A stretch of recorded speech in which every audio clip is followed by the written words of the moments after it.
जय हिंद साथियों। स्वागत है आपका अपने YouTube चैनल तुलसी एजुकेशन महोबा में। साथियों, आशा करता हूँ आप सभी लोग अच्छे होंगे। आपकी पढ़ाई ज़बरदस्त चल रही होगी। आप लोग अपनी आप अपनी परीक्षा की तैयारी को बूस्ट कर रहे होंगे। तो चलिए साथियों, मैं आपके सामने एक छोटा सा टॉपिक लाया हूँ।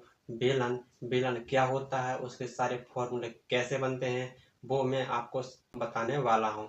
तो चलिए साथियों, बेलन क्या होता है, बेलन की डेफिनेशन क्या होती है, मैं आपको बताने वाला हूँ। सभी लोग ध्यान से समझेंगे यहाँ पर, ठीक है। देखेंगे यहाँ पर आपके सामने लिखा हुआ बेलन, यानी कि इसको बोलते हैं सिलेंडर। इसकी शेप कैसी होती है सभी लोग देखेंगे यहाँ पर। इसकी शेप ऐसी होती है। इसको डिफाइन कैसे करेंगे, आप सभी लोग अच्छे से जानते हैं। तो एक बार मैं भी आपको बता देता हूँ कि इसको डिफाइन कैसे करते हैं। आप कह सकते हैं एक ऐसी आकृति जिसका टॉप और बॉटम दोनों वृत्ताकार हो। फिर से समझेंगे, एक ऐसी आकृति जिसका टॉप और बॉटम मतलब अपर और नीचे की आकृति हो, वह कैसी हो, वृत्ताकार हो। इसके अलावा और कोई ना होगा। अगर इसके अलावा कोई और बनेगा तो वो आपका बेलन नहीं होगा। ये आपका बेलन है। फिर से समझेंगे इसकी परिभाषा। एक ऐसी आकृति जिसका टॉप और बॉटम वृत्ताकार के रूप में हो तो उसे हम सिलेंडर कहते हैं। जो वृत्ताकार है साथियों, कभी कभी हम इसको ऐसे भी रोटेट कर सकते हैं। यहाँ पर जैसे हमने इसको जे बना दिया, यहाँ पर हम कभी कभी ऐसे भी इसको रोटेट करेंगे। क्यों? क्योंकि यही एक रोलर का काम करता है। सिलेंडर ही क्या होता है, रोलर। आप सभी ने देखा होगा जो रोड पे चला करता है बेलन, उसका जो आगे का पहिया होता है वो रोलर के रूप में ही होता है। और जो रोलर होता है उसके इस वाले भाग को बोलते हैं वक्र पृष्ठ, क्योंकि ये वाला भाग ही हमारा रोड पे चला करता है और रोड को समतल किया करता है। इसको बोलते हैं वक्र पृष्ठ। यदि इसको और इसको भी जोड़ देंगे तो वक्र पृष्ठ प्लस दोनों टॉप और बॉटम का एरिया जुड़ के हमारा क्या बन जाएगा, संपूर्ण पृष्ठ बन जाएगा साथियों, ठीक है। यहाँ पर देखेंगे हम, यहाँ से यहाँ तक के ये तो पूरा वृत्त है, आप सभी लोग जानते हैं। ये वृत्त है, इस पूरे को बोलते हैं वृत्त का व्यास बोलते हैं। अगर इसका आधा कर दिया जाए तो वृत्त की परिधि कहलाती है। सॉरी, वृत्त की त्रिज्या कहलाती है। क्या कहलाती है, त्रिज्या। तो यहाँ पर देखेंगे, यदि इसका हम सेंटर जे मानते हैं, यहाँ से यहाँ तक की दूरी क्या कहलाएगी, हमारी आर कहलाएगी। क्या कहलाएगी, आर कहलाएगी। तो इस आर त्रिज्या और जे वाली ऊंचाई को क्या बोलते हैं, हम एच बोलते हैं। ये हमारी क्या है, ऊंचाई है। इस पूरी आकृति को क्या कहते हैं, बेलन कहते हैं। आशा करता हूँ आप सभी को इतना समझ आया होगा। अब इसके आगे देखेंगे हम, सभी लोग ध्यान से समझेंगे। हम इसको, एक होता है इसका वक्रपृष्ठ होता है, बेलन का वक्रपृष्ठ होता है, बेलन का क्षेत्रफल होता है और बेलन का संपूर्ण पृष्ठ होता है, बेलन का आयतन होता है। ठीक है, बेलन का क्षेत्रफल नहीं होता, सॉरी, क्योंकि यहाँ पर ये थ्री डी शेप है। 2D का आपका क्षेत्रफल होता है, यहाँ 3D का आपका आयतन होगा। ठीक है, तो यहाँ पर सबसे पहले हम देखेंगे, ये आपका बेलन है। तो का बेलन का, एक मिनट रुकेंगे, थोड़ा बड़ा लिखेंगे।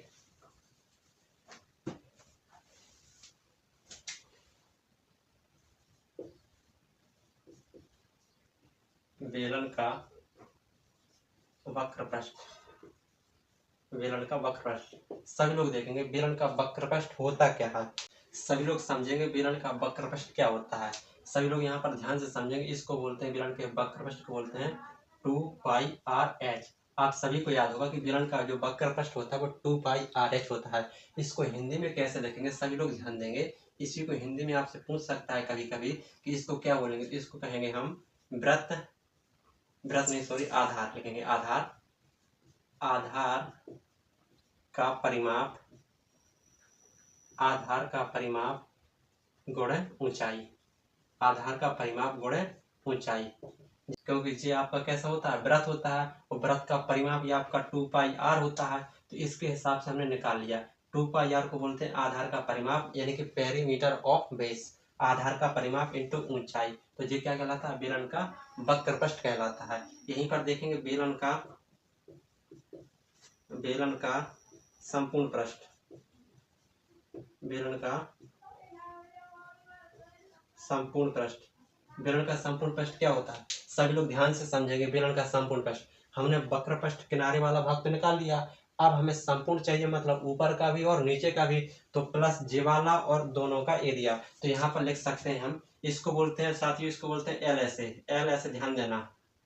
एल ऐसे शॉर्ट में एल ऐसे बोलते हैं, मतलब लोअर सरफेस एरिया वक्र पृष्ठ। और बेलन को बोलते हैं, बेलन का संपूर्ण पृष्ठ को बोलते हैं टी ऐसे, ध्यान देना सभी लोग। टोटल सरफेस एरिया, मतलब टोटल पूरा घुमा फिरा के चारों तरफ का आपको निकालना है, तो इसको बोलते हैं टोटल सरफेस एरिया। तो जो आपका संपूर्ण पृष्ठ निकलेगा वो क्या आएगा, उसमें आपका एल ऐसे आएगा और प्लस एल ऐसे मतलब वक्र पृष्ठ आएगा, प्लस क्या आएगा टॉप और बॉटम का एरिया। अब आपकी जगह है कैसे, वृत्ताकार है, तो वृत्त का क्षेत्रफल क्या होता है 2 पाई r² होता है, तो एक का पाई r² होता है, तो दोनों का क्या हो जाएगा 2 पाई r² हो जाएगा, 2 पाई r² हो जाएगा, दोनों का क्या हो जाएगा 2 पाई, क्योंकि एक का तो होता है पाई r², जे पाई r² और जे पाई r², तो दोनों को मिला के कितना 2 पाई r² हो जाएगा। अब एल के स्थान में हम लिख सकते हैं यहाँ पर 2 पाई 2 पाई r/, ये एल आपका था, प्लस यहाँ पर निकाला हमने 2 पाई r² निकाला, तो यहाँ से देखेंगे 2 पाई r और 2 पाई r कॉमन लें, 2 पाई r और 2 पाई r क्या आ जाएगा कॉमन आ जाएगा, तो यहाँ पे लिख देंगे 2 पाई r/h प्लस r। आप सभी ने यही पढ़ा होगा कि बेलन का संपूर्ण पृष्ठ क्या होता है 2 पाई r/h प्लस r होता है, तो यहाँ पर आपको लिख सकते हैं क्या है, आपको सामने यही लिखना है, प्लस जी आ जाएगा 2 और आधार का क्षेत्रफल, मतलब नीचे का क्षेत्रफल और ऊपर का क्षेत्रफल। जब किनारे वाला भाग चाहिए तो हमें इसका मतलब होता है नीचे वाला, अगर इसको ऐसे रोटेट कर देंगे तो जो रोलर बन जाएगा और आपको रोड पे चलने लगेगा, इसी को आप रोलर बोलते हैं। अगर इसको ऐसा लेटा देते हैं तो रोलर, और खड़ा कर देते हैं तो सिलेंडर बन जाता है। ठीक, अब यहीं पर आता है आपका बेलन का वक्र पृष्ठ हो गया, बेलन का संपूर्ण पृष्ठ हो गया। अब देखते हैं बेलन का आयतन, यहाँ पर लिखते हैं सभी लोग देखेंगे, यहाँ पर बेलन का आयतन, बेलन का आयतन क्या होगा सभी लोग देखेंगे, इसको यहाँ पर लिखेंगे हम बेलन का आयतन। आयतन क्या होता है, मतलब जैसे कोई खोखली चीज होती है उसमें कितनी मात्रा भरी जाती है, कोई जैसे मान के चलो ये खोखला है तो इसमें ऊपर से कितना मात्रा भरा जाएगा, तो क्या आएंगे भरने के लिए आपको क्या चाहिए, जो ऊंचाई चाहिए कितनी ऊंचाई तक भरा और कहाँ पे भरा है, बेस पे भरा है, तो इसके आयतन के लिए क्या आ जाएगा यहाँ पर, इसका आयतन आप सभी लोग जानते हैं πr² h होता है, और इसको लिखेंगे क्या, इसको लिखेंगे हम आधार का क्षेत्रफल, आधार का क्षेत्रफल, आधार का क्षेत्रफल गुणे ऊंचाई, आधार का क्षेत्रफल गुणे ऊंचाई। कभी कभी आपको हिंदी रूप भी देखने को मिल सकता है, ये तो सभी को याद होता है क्योंकि और ये भूल जाता है, क्योंकि हमें यहाँ पर आयतन ज्ञात करना है, तो इसमें कोई क्वांटिटी या मात्रा भरी जाएगी तो कहाँ पे नीचे तो भरी जाएगी, तो जो आपको नीचे क्या है वृत्ताकार है तो वृत्त में भरी जाएगी, तो इसका क्षेत्रफल, तो वृत्त का क्षेत्रफल आप सभी लोग जानते हैं कि πr² होता है। ठीक है, और कहाँ कितने लेवल तक भरी जाएगी, तो जो आपकी ऊंचाई कहीं देर तक भरी जाएगी, या कहीं यहाँ तक, किसी ना किसी कोई ना कोई मतलब स्टेज तक तो भरी जाएगी ना, तो यहाँ पर इसको बोलते हैं ऊंचाई। तो आपका आ जाएगा बेलन का आयतन πr²h, या इसको कह सकते हैं आधार का क्षेत्रफल इंटू ऊंचाई, इसी का मतलब लिखा है आधार का क्षेत्रफल इंटू ऊंचाई। आप सभी को इतना समझ में आ गया होगा। अब इसके आधार पर जो आपके क्वेश्चन बनेंगे वो हम आपको बताने वाले हैं। सबसे पहले हम वक्र पृष्ठ के आधार पर जो क्वेश्चन बनेंगे वो आपको सिखाएंगे, फिर इसके आधार पर आएंगे संपूर्ण पृष्ठ पर, फिर आएंगे हम आयतन में, क्रम बाय क्रम क्वेश्चन बनते जाएंगे। यहाँ पर जल्दी से सभी लोग इसको नोट डाउन करेंगे, फिर क्वेश्चन के हिसाब से आप ज्यादा समझ पाएंगे। सभी लोग इसको जल्दी से नोट करेंगे।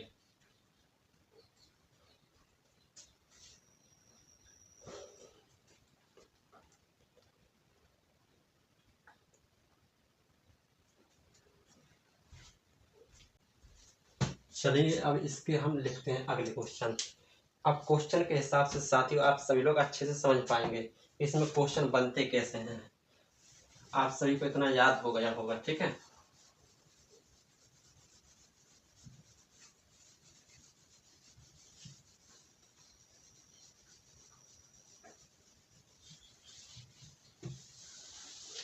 चलिए देखते हैं क्वेश्चन। सभी लोग मेरे साथ साथ क्वेश्चन लिखेंगे।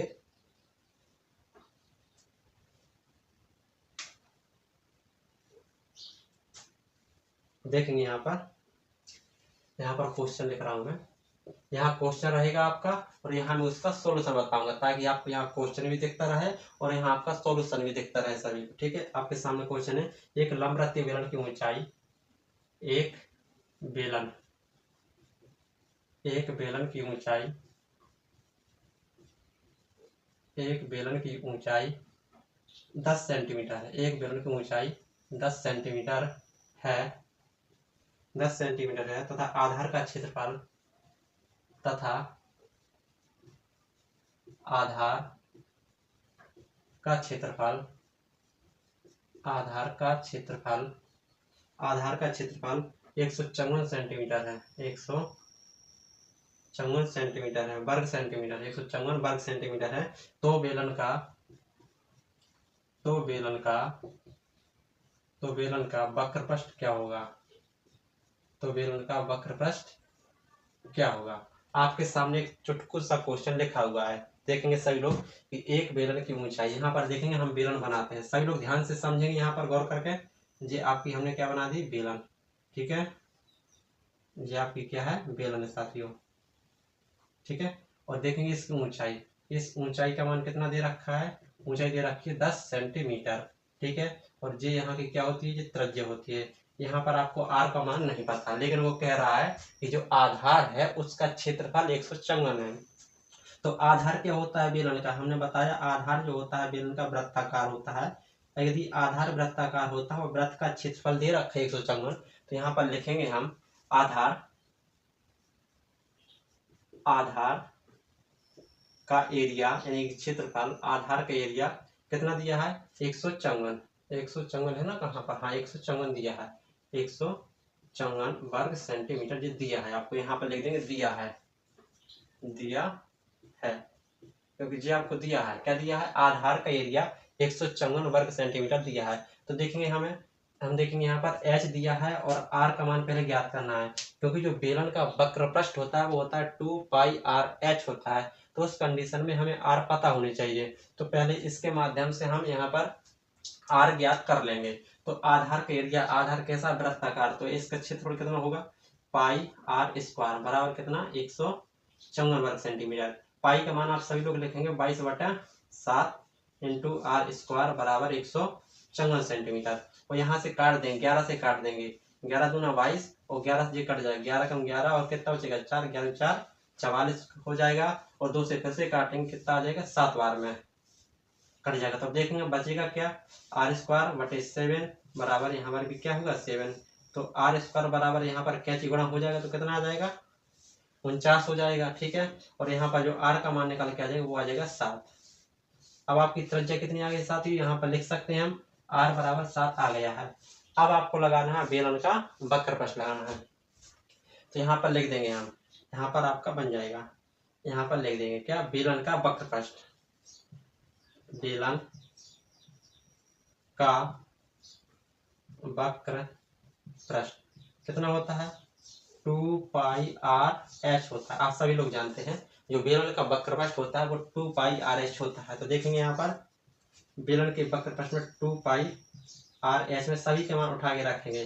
2 का मान 2, पाई का मान आप सभी को 22/7 लिखना है, और r अभी आपने ज्ञात कर ली है 7, और ऊंचाई भी दे रखी है 10 सेंटीमीटर। जी आपके सामने 2πr/h का हमने सभी के मान लिख दिए। अब यहाँ पर जो कटेगा उसको काट देंगे, 7 से 7 कट जाएगा और 22 दूना हो जाएगा 44 गुणे 10, तो कितना आ जाएगा साथियों? 440 वर्ग सेंटीमीटर। क्योंकि यहाँ क्या है? क्षेत्र वक्रपृष्ठ है, क्या है? वक्रपृष्ठ कितना? 440 वर्ग सेंटीमीटर, और यही इसका आंसर हो जाएगा। आशा करता हूँ साथियों आप सभी को एक छोटा सा क्वेश्चन समझ में आया होगा। ठीक है, सभी लोग इसको जल्दी से नोट करेंगे। पहले यहाँ पर दिया जाता है, यहाँ पर सबसे पहले आपको जो दिया जाए वो साइड में लिख लिया करें। उसके बाद आपसे जो जिसका मान नहीं है पहले उसका मान ज्ञात करेंगे। फिर आपका जो पूछा जा रहा है उसमें फॉर्मूले में चेक करेंगे हमारे पास किस किस का मान दिया है और किस किस का नहीं। जिसका मान दिया है तो उसको ठीक है, और जिसका नहीं दिया है पहले हमें उसका मान निकालना पड़ेगा। तो आप सभी लोग इस क्वेश्चन को जल्दी से नोट करेंगे।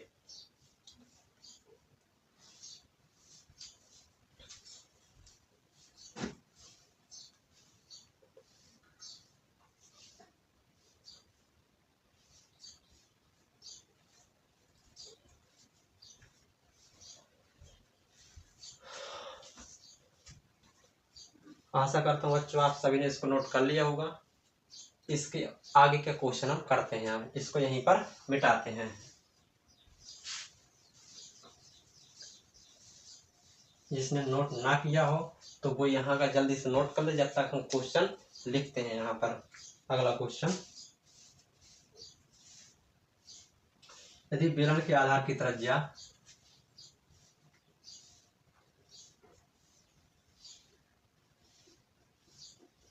यदि बेलन के आधार की त्रिज्या, यदि बेलन के आधार की त्रिज्या 11 सेंटीमीटर है, 11 सेंटीमीटर है तथा वक्रपृष्ठ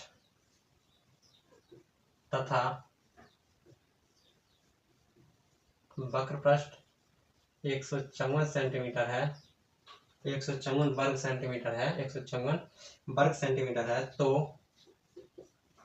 तो बेलन की ऊंचाई ज्ञात करें। तो बेलन की ऊंचाई ज्ञात करें। तो बेलन की ऊंचाई ज्ञात करें, ऊंचाई ज्ञात करें। आपके सामने एक छोटा सा क्वेश्चन फिर से लेकर आया हूं।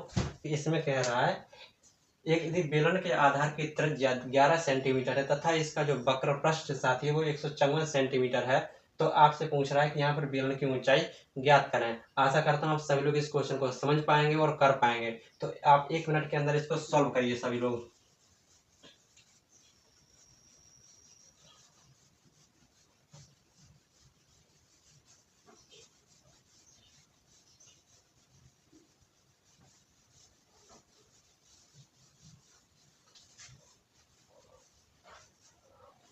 बना होगा आपसे प्यारे बच्चों, आशा करता हूँ आपने जो क्वेश्चन समझा होगा, किया होगा, किसी से बन गया होगा और किसी से नहीं बना होगा। तो जिस किसी भी साथी से नहीं बना है तो यहाँ पर अच्छे से देखेंगे, ठीक है।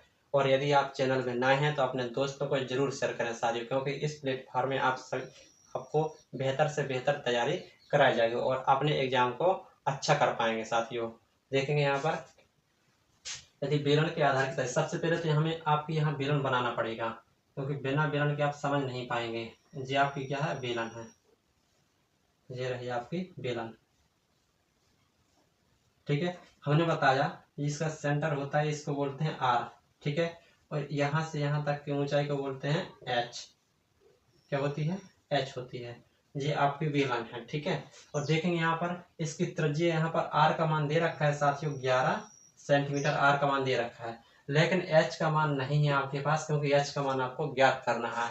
और इस बेलन का वक्रपृष्ठ दिया है, तो यहाँ पर सबसे पहले लिखेंगे दिया है, क्या दिया है, लिखेंगे यहाँ पर दिया है, क्या दिया है, बेलन का वक्रपृष्ठ कितना दिया है, 154 दिया है। बेलन का वक्रपृष्ठ 154 वर्ग सेंटीमीटर दिया है। देखेंगे यहाँ पर, तो यदि आपके सामने बेलन का वक्रपृष्ठ दिया है तो इसके आधार पे आप h ज्ञात कर सकते हैं। देखेंगे बेलन का वक्रपृष्ठ होता क्या है साथियों, आप सभी लोग जानते हैं जो बेलन का वक्रपृष्ठ होता है वो होता है 2πr/h होता है, और इसका मान दे रखा है 154 दे रखा है यहाँ पर, ठीक है। आपने अभी r का मान यहाँ पर आपको दिया है, तो यहाँ पर लिखेंगे, आपको क्वेश्चन में दिया जाएगा कि पाई का मान कितना रखना है। पाई का मान वैसे तो सभी जगह इसका यूज 22/7 के रूप में होगा, लेकिन यदि क्वेश्चन में दिया है कि पाई का मान आपको 22/7 रखना है या 3.14 लिखना है, तो जो क्वेश्चन में दिया जाए फिर आपको वो रखना पड़ेगा, ठीक। यहाँ पर देखेंगे 22/7, आर का मान देखेंगे कितना है 11, तो यहाँ पर आ जाएगा 11, और एच का मान आपको ज्ञात करना है, और बराबर कितना आ जाएगा साथियों 154 सेंटीमीटर आ जाएगा, ठीक है। अब देखेंगे यहाँ पर 11 से काट रहे हैं हम, 11 से अगर इसको काटेंगे तो 11 कम 11 और 4 44 आ जाएगा, ठीक है। और काटते हैं तो देखेंगे यहाँ पर आ जाएगा 2 से काटेंगे 7 आ जाएगा। अब बचा क्या आपका 22/7 इंटू एच बराबर यहाँ बचा 7। अब यहाँ पर हम क्रॉस गुणा करा देंगे, 7 का गुणा 7 में हो जाएगा, 1 का गुणा यहाँ आ जाएगा, तो यहाँ रहेगा 22 इंटू एच बराबर हो जाएगा 49 के, ठीक है। तो यहाँ पर हो जाएगा एच का मान कितना आ जाएगा 49/22 आ जाएगा। या तो आप इतना ही करके छोड़ दें, या तो आप इतना ही करके छोड़ दें, या इसको आगे दशमलव में भी कर सकते हैं। जैसे यदि इसका भाग देंगे तो बचे कितना 22 दूना 44, और 49 में से 44 घटेगा आपका बचेगा 5 में फिर दशमलव लगा के फिर बन जाएगा आपका 50, तो फिर से आ जाएगा 22 दूना 44 आ जाएगा। ऐसे 2 करके आगे आता जाएगा। तो आप एच का मान जो है साथियों 2.2 ही मान के चलें, वो कितने में, सेंटीमीटर में, क्योंकि सारे के सारे मान सेंटीमीटर में हैं। तो जो एच का मान आएगा वो 2.2 सेंटीमीटर आएगा। इसके आगे के 2 अंक तक पूछे तो आपको और भाग करना है, 3 अंक तक पूछा जाए तो आपको और भाग करना है।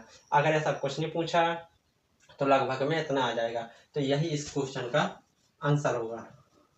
आपको ऐसे ही डायग्राम बना के ऐसे ही लिखना है, जो जो दिया है उसके आधार पर आपको करना पड़ेगा, क्योंकि आपका यहाँ पर हाई स्कूल का एग्जाम है, ना कि कोई कंपटीशन का एग्जाम है कि आप इसको डायरेक्ट करें। ठीक, आप ऐसे ही करना है। आप सभी को, सभी लोग जल्दी से नोट करेंगे इसको भी।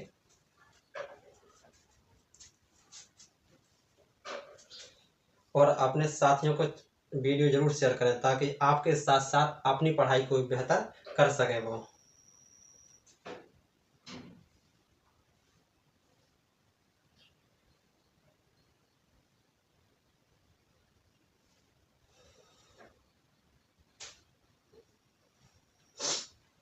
सभी लोग नोट करें जल्दी, जब तक इंक डाल ले रहे हैं।